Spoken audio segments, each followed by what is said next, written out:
Shalom saudara semua yang diberkati Tuhan. Saya percaya hari ini setiap kita alami keajaiban yang datang dari Tuhan. Biarlah pada kesempatan kali ini kita memperingati ada kuasa Tuhan yang luar biasa dalam atas setiap kehidupan kita. Kuasa Tuhan yang luar biasa dahsyat atas setiap kehidupan kita. Dan biarlah pada kesempatan kali ini kita mengingat bahwa sampai detik ini Tuhan Yesus sungguh baik dalam setiap hidup kita. Sebelum kita mendengarkan kebenaran firman, mari sebelumnya kita mau berdoa. Kami mengucap syukur Tuhan untuk kebaikan-Mu yang sungguh nyata dalam setiap kehidupan kami. Kami bersyukur bahwa hari ini kami boleh ada. Kami percaya ada hikmat Tuhan yang Tuhan akan tetapkan dalam setiap langkah kami. Hikmat-hikmat yang membawa kami kepada keberhasilan. Hikmat yang membawa kami kepada keberuntungan. Karena Tuhan Yesus Kristus yang beserta bersama dengan kami. Biarlah Tuhan sendiri, Engkau yang berbicara, Engkau yang beracara dalam setiap hidup kami. Ubahkan setiap hati kami di dalam nama Yesus Kristus. Percaya diberkati Tuhan, sama-sama kita boleh berkata, amin, amin, amin, amin. Ya, shalom saudara. Apa kabar saudara semua? Dan saya percaya bahwa kesempatan kali ini kita boleh diberkati Tuhan. Dan satu tema yang saya rindu untuk bagikan pada kesempatan kali ini yaitu adalah hidup di dalam roh. Katakan bersama dengan saya, hidup di dalam roh. Hidup di dalam roh.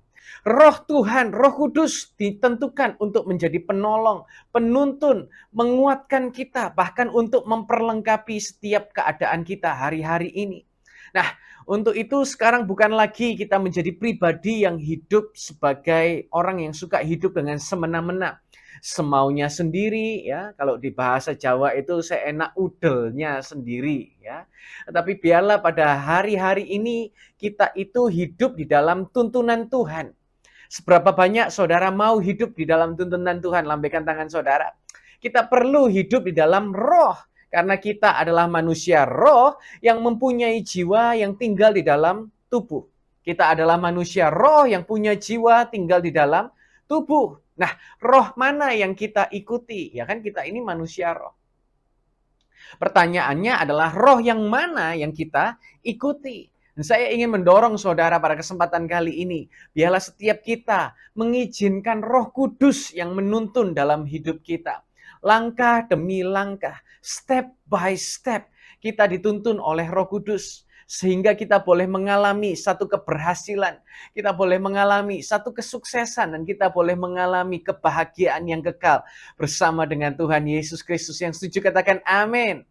Saya ingin ajak saudara untuk buka Bible kita di dalam Roma 8 ayat yang pertama berkata begini. Demikianlah sekarang tidak ada lagi penghukuman bagi mereka yang ada di dalam Kristus Yesus. Mereka hidup tidak menurut kedagingan tetapi menurut roh. Amin, amin. Ya saudara.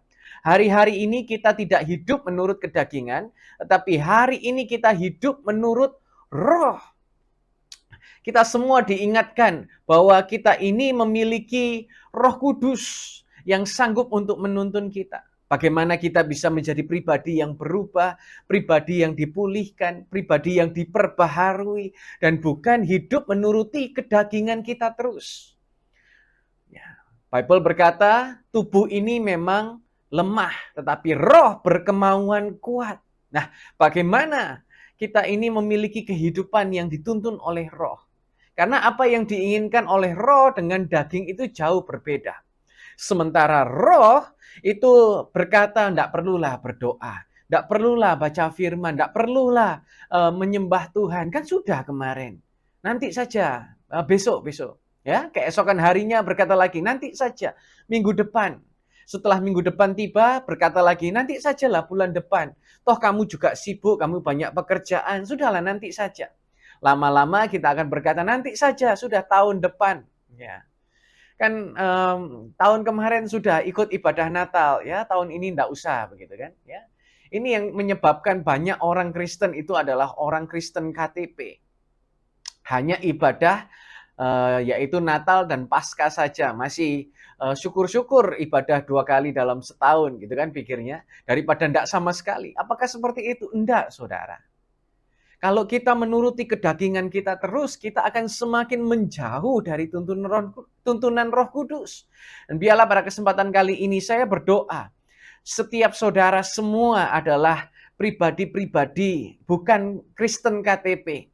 Tetapi semuanya saudara adalah pribadi yang militan aktif melayani lebih daripada sebelum-sebelumnya. Yang setuju katakan amin. Yang setuju katakan amin. Katakan aku hidup oleh roh. 1, 2, 3. Aku hidup oleh roh. Nah, ada dua hal yang saya ingin sampaikan pada kesempatan kali ini. Dua cara hidup dalam roh. Yang pertama, yaitu adalah merubah pola pikir kita. Cara untuk kita hidup di dalam roh yang pertama yaitu merubah pola pikir kita. Ternyata pikiran kita itu bisa disetel, saudara. Kalau Pastor Yusa selalu berkata, pikirannya itu disetel, ya. Bukan menuruti terus apa yang menjadi pikiran kita. Bukan mengikuti terus, bukan memberi makan terus apa yang menjadi pikiran kita. Bukan kepada kedagingan kita terus yang dipelihara. Tetapi biarlah kesempatan kali ini kita hidup menurut roh. Dan roh Tuhan yang berdaulat atas setiap kehidupan kita. Roma 8 ayat yang kelima berkata begini, sebab mereka yang hidup menurut kedagingan memikirkan hal-hal dari kedagingan. Tetapi mereka yang hidup menurut roh memikirkan hal-hal yang dari roh. Sebab 6, pikiran kedagingan adalah apa? Kematian. Tetapi pikiran roh adalah kehidupan dan damai sejahtera. Ini loh saudara, yang Tuhan mau kita miliki itu semacam ini. Bukan roh yang membawa kita kepada kematian, tetapi roh yang membawa kita kepada kehidupan dan damai sejahtera. Ternyata hidup saja itu tidak cukup saudara. Kita hidup harus memiliki damai sejahtera. Pertanyaan saya, saudara memiliki tidak damai sejahtera dalam keseharian saudara? Apakah saudara hidup itu dipenuhi kegelisahan? Apa saudara itu hidup dipenuhi dengan kecemasan? Mungkin kita sedang mengikuti tuntunan daripada roh kedagingan kita. Bukan roh, tetapi mengikuti kepada kedagingan kita. Berapa waktu lalu, mungkin minggu lalu, mungkin saya sedang ngobrol dengan salah satu pakar keuangan, ya. Beliau memiliki channel YouTube yang sangat luar biasa, ya, bernama Angga Andinata. Sementara saya ngobrol panjang lebar, ternyata orang Malang. Sementara itu saya tanya, kenapa kok bisa terjun di dalam dunia keuangan? Dan dia berkata bahwa, oh iya, dulu karena saya memiliki sebuah kebiasaan yang buruk. Kebiasaan seperti apa? Saya tanya gitu kan. Dia menjawab bahwa kebiasaan berhutang. Dia memiliki belasan kartu kredit dan limitnya itu 3 digit, saudara. Ratusan juta berarti. Dan belasan kartu kredit, limitnya ratusan juta. Karena gali lubang, tutup lubang, ya, gali lubang, tutup lubang lagi. Dan semuanya itu max out, kena limit, saudara. Jadi limit ratusan juta itu sudah habis, sudah tidak bisa dipakai lagi. Dan ternyata ketika seorang memiliki kebiasaan berhutang, ini menjadi sebuah hal yang menjerumuskan. Seperti sebuah lingkaran yang seperti menarik dia semakin jatuh semakin dalam. Semakin buruk semakin hari. Ya. Gali lubang tutup lubang. Semakin bertambah besar bunganya. Harus berhutang lagi yang lebih besar. Ini desainnya bukan untuk kita menjadi pribadi yang bebas dari hutang. Tidak. Tapi desainnya untuk membuat kita ini semakin terjerumus, saudara. Ada hari-hari ini dari saudara yang terjerumus dalam hutang. Ya. Bahkan ada yang menggunakan seluruh uangnya untuk investasi dan investasinya akhirnya tidak berjalan dengan baik. Dan yang digunakan adalah uang dari berhutang. Saudara tahu apa yang terjadi? Akhirnya bunuh diri. Saudara. Kenapa saya ceritakan ini kepada saudara? Karena hutang. Ya. Seperti ditarik sebuah lingkaran yang menjerumuskan kepada kematian. Ini adalah hutang, saudara. Dan ini adalah gambaran secuplik daripada kedagingan itu sendiri. Pikiran kedagingan itu seperti itu, saudara. Membawa kita semakin hari semakin buruk, semakin hari semakin terjerumus, semakin hari semakin binasa. Berapa waktu lalu saya membaca 7 Deadly Sins, 7 dosa yang mematikan.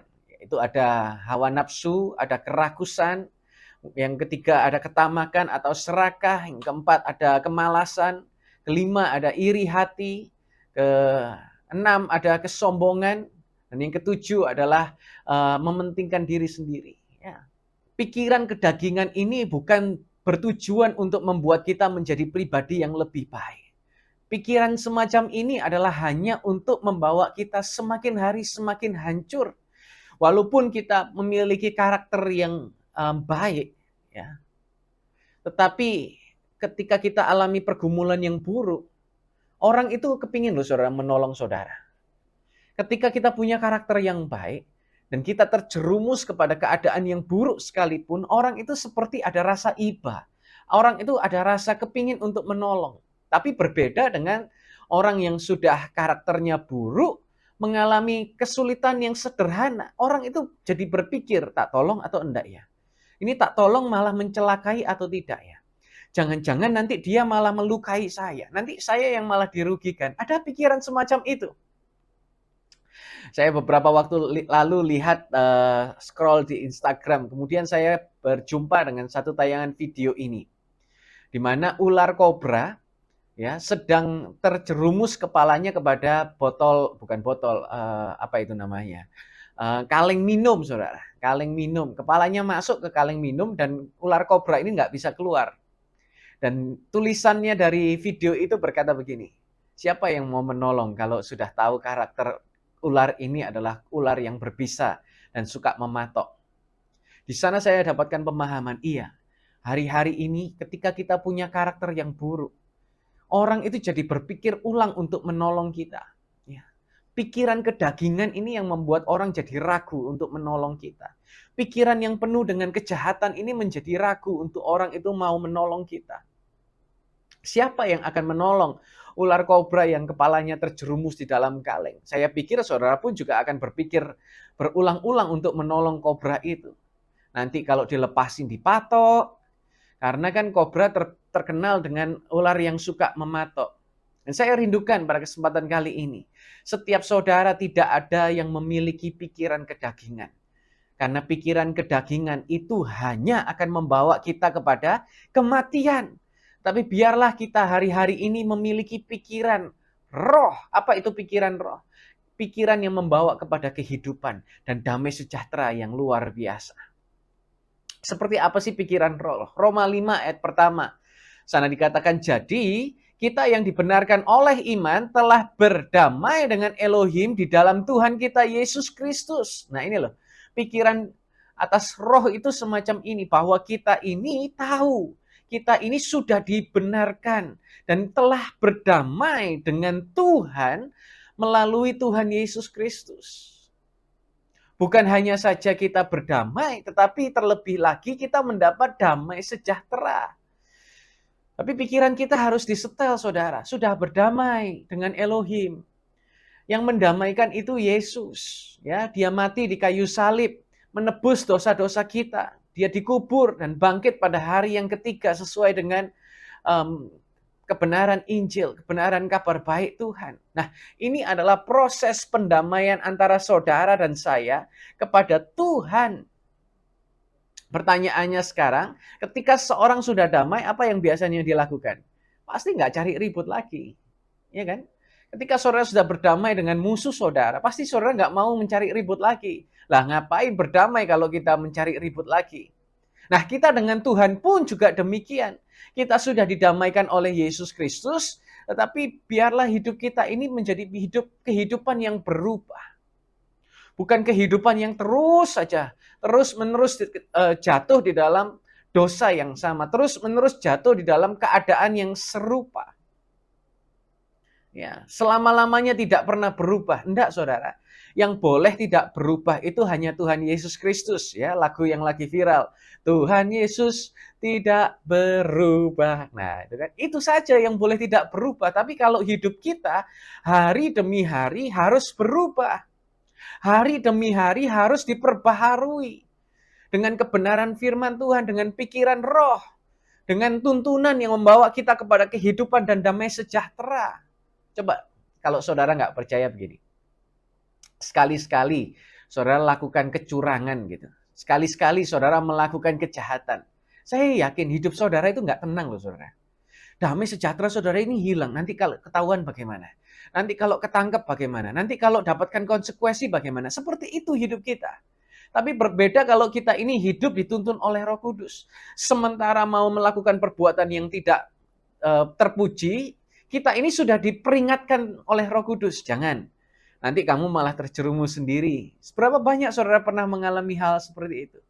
Ya, saya sendiri mengalami, saudara.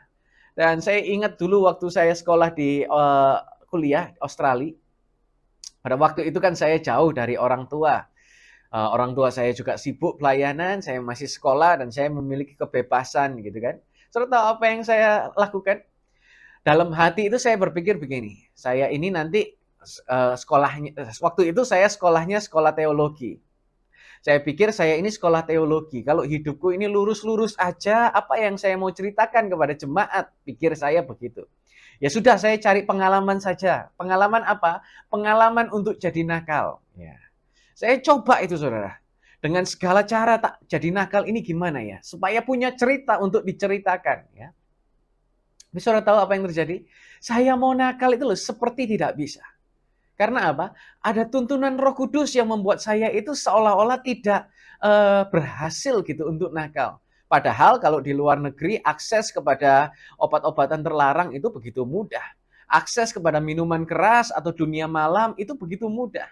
Tapi saudara perhatikan, seperti Roh Kudus itu menjaga saya sehingga tidak bisa melakukan hal-hal yang seharusnya saya tidak lakukan. Dan kemudian Tuhan memberikan satu pemahaman dalam hidup saya seperti ini. Roma 5 ayat 10. Sebab jika sewaktu masih menjadi musuh saja, kita sudah diperdamaikan dengan Elohim melalui kematian putranya. Terlebih lagi sesudah diperdamaikan, kita pasti akan diselamatkan oleh hidupnya. Ini loh yang terjadi ketika kita ini memiliki pikiran roh dalam hidup kita. Kita ini sudah didamaikan. Kita ini sudah ditebus. Kita ini sudah dibebaskan dari kutuk dosa. Ya, kita saja waktu masih musuh itu sudah didamaikan. Apalagi sekarang kita sudah didamaikan. Pasti kita juga dapatkan keselamatan oleh kehidupan Tuhan Yesus Kristus. Sehingga saya nggak lagi dipenuhi dengan pikiran kedagingan. Pikiran untuk saya ingin berbuat hal-hal yang tidak baik. Entah bagaimana caranya. Seperti saya mau nakal itu tidak bisa. Selalu diselamatkan.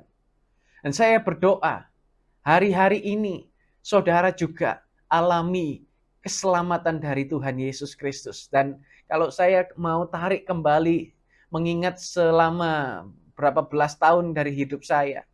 Dari waktu belajar kuliah, ya, sampai sekarang bisa menjadi ketua sinode. Itu semua karena anugerahnya Tuhan.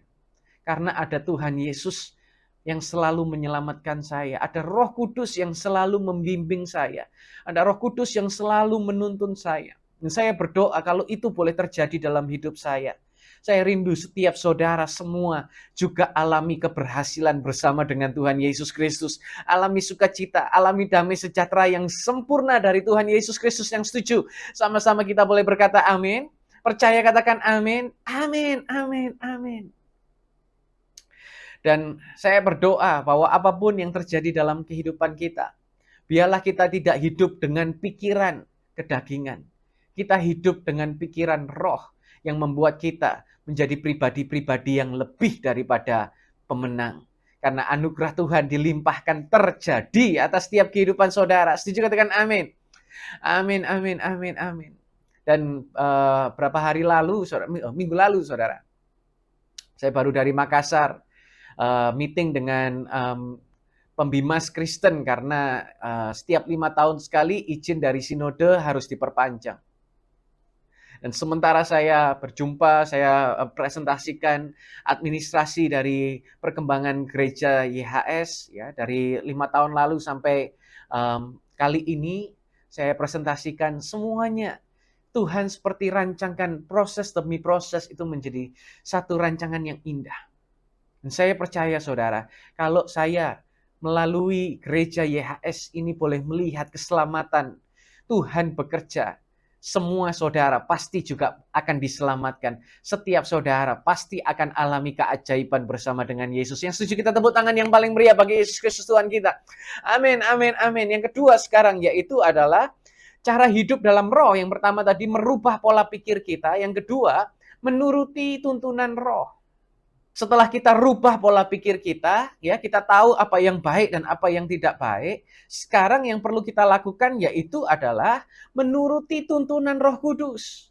Nggak penting hanya kita ini tahu, tetapi biarlah kita juga mempraktekkan, kita melakukannya. Biarlah kita ini melakukan apa yang Tuhan tetapkan dalam setiap kehidupan kita. Roma 8 ayat 8 berkata begini, mereka yang hidup menurut kedagingan tidak mungkin berkenan kepada Elohim. 9, kamu tidak hidup menurut kedagingan, melainkan menurut roh. Jika memang roh Elohim tinggal di dalam kamu, tetapi jika seorang tidak memiliki roh Kristus, ia bukan milik Kristus. Ya, saya ulangi lagi yang ayat ke-9 ini keren sekali. Kita ini nggak hidup dalam kedagingan, saudara. Melainkan hidup kita ini menurut roh. Jadi kita memperlakukan, menuruti teladan-teladan tuntunan daripada roh. Jika roh Elohim tinggal dalam kita, kita akan melakukan. Tapi jika tidak, kita ini bukan miliknya Kristus. Ya, sungguh luar biasa sekali. Seringkali kan orang bertanya bahwa bisa nggak orang yang sudah percaya kepada Yesus itu kehilangan keselamatan. Ketika dia sudah bertobat, kemudian satu hari, kemudian dia terjatuh dalam dosa, misal melakukan satu kejahatan, bisa nggak kehilangan keselamatan orang ini? Saya berkata, nggak bisa, saudara. Sekali selamat itu selama-lamanya selamat. Orang itu nggak bisa kehilangan keselamatan. Lalu bagaimana dengan Yudas Iskariot? Selamat tidak? Saya mau berkata bahwa murid Yesus sendiri yang mengkhianati, bahkan dia menjual Yesus. Artinya, ini nggak memiliki roh yang ada tinggal di dalam hidupnya. Dia nggak melakukan tuntunan daripada roh itu tadi. Seperti kalimat daripada ayat yang ke-9. Melainkan kita hidup menurut roh, jika roh Elohim tinggal di dalam kita. Nah, Yudas Iskariot ini jelas, saudara. Nggak ada roh Elohim yang tinggal dalam hidupnya. Dia nggak menuruti tuntunan daripada roh Elohim. Artinya dari awal memang tidak pernah menjadi miliknya Kristus. Walaupun ada di dalam gereja, walaupun mengikuti Yesus dalam pelayanan, memang dari awal tidak pernah menjadi miliknya Kristus. Kalimatnya adalah kan begini. Jika roh Elohim tinggal di dalam kita, kita ini tidak hidup menuruti kedagingan. Sesederhana itu. Jadi di mana ketika kita hidup di dalam roh, kita ini hidup tidak menuruti kedagingan. Tapi kita hidup menuruti tuntunan roh itu sendiri. Mungkin momen ini adalah waktunya untuk kita kembali mereview daripada hidup kita. Apakah kita hari-hari ini mengikuti kedagingan kita? Ataukah kita mengikuti tuntunan Roh Kudus dalam setiap kehidupan kita? Biarlah saya berdoa pada kesempatan kali ini, saudara menjadi pribadi-pribadi yang dengar-dengaran akan tuntunan Tuhan. Membuat apapun yang kita kerjakan itu berhasil. Ya, saya sendiri pernah dimentori oleh seorang yang menurut saya hebat sekali dalam administrasi, dalam keuangan, di dalam legal, dalam organisasi. Ya, saya ikut dituntun itu dalam waktu kurang lebih hampir 3-5 tahun mungkin, saudara. Dari sama sekali saya nggak paham apa itu organisasi, saya mendengarkan beliau, saya bahkan dimarah-marahi, dituntun, ditegur dengan keras sekalipun. Tapi sampai hari ini saya berkata bahwa gara-gara beliau saya ini bisa berhasil. Nah, sama halnya dengan kehidupan kita. Ketika kita mendengarkan tuntunan Roh Kudus, kalau manusia menuntun itu bisa membuat orang lain berhasil, apalagi Tuhan yang menuntun di dalam kehidupan kita. Apa tidak jauh lebih hebat karya Tuhan di dalam setiap kehidupan kita? Saya mau mendorong saudara, biarlah hari-hari ini hidup kita itu mengikuti tuntunan Roh Kudus, menjadi pribadi-pribadi yang dengar-dengaran akan tuntunan Tuhan, membuat apapun yang kita kerjakan itu sukses, membuat apapun yang kita kerjakan itu berhasil. Kenapa? Karena Tuhan akan memberkati kita lagi dan lagi. Tuhan akan melindungi kita. Tuhan akan memberi kita damai sejahtera. Dan Tuhan akan memberi kita kehidupan yang berkemenangan. Saya berdoa hari-hari ini, saudara. Biarlah setiap kita hidup sesuai dengan tuntunan Roh Kudus. Apa yang belum pernah kita lihat, apa yang belum pernah kita dengar, bahkan timbul dalam hati kita. Tuhan Yesus Kristus sanggup untuk menggenapi terjadi dalam setiap kehidupan kita. Yang setuju, percaya, katakan amin. Dua cara hidup di dalam roh. Yang pertama yaitu adalah merubah pola pikir. Biarlah kita diperbaharui oleh pembaharuan budi pekerti kita. Pembaharuan pikiran kita.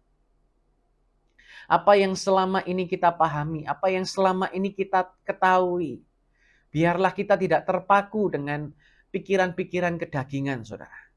Tapi biarlah kita memikirkan apa yang Tuhan sudah tetapkan dalam hidup kita. Dan terlebih lagi, biarlah kita mengikuti, menuruti tuntunan Roh Kudus dalam setiap kehidupan kita. Dan saya berdoa, keberhasilan itu menjadi bagian kehidupan saudara semua. Diberkati Tuhan, sama-sama katakan amin. Satu hati kita mau berdoa, kami mengucap syukur Tuhan untuk roh-Mu yang sudah Engkau nyatakan dalam setiap kehidupan kami. Kami percaya bahwa tidak ada satupun Tuhan merancangkan kegagalan untuk kehidupan kami. Tapi kami yakin dan percaya kami semua dituntun kepada keberhasilan, rancangan yang penuh dengan damai sejahtera. Rancangan yang penuh dengan keajaiban Tuhan dinyatakan terjadi. Dan ajar kami Tuhan untuk menjadi pribadi-pribadi yang selalu mendengar tuntunan Roh Kudus. Menjadi pribadi-pribadi yang diubahkan pola pikir kami. Dan terlebih lagi kami mau melakukan setiap tuntunan yang Tuhan sudah tetapkan dalam setiap kehidupan kami. Engkau memberkati Tuhan setiap anak-anak-Mu. Dan kami percaya hidup kami dipulihkan, disembuhkan. Di dalam nama Tuhan Yesus Kristus percaya diberkati Tuhan. Sama-sama kita boleh berkata, amin, amin, amin. Tuhan Yesus memberkati saudara.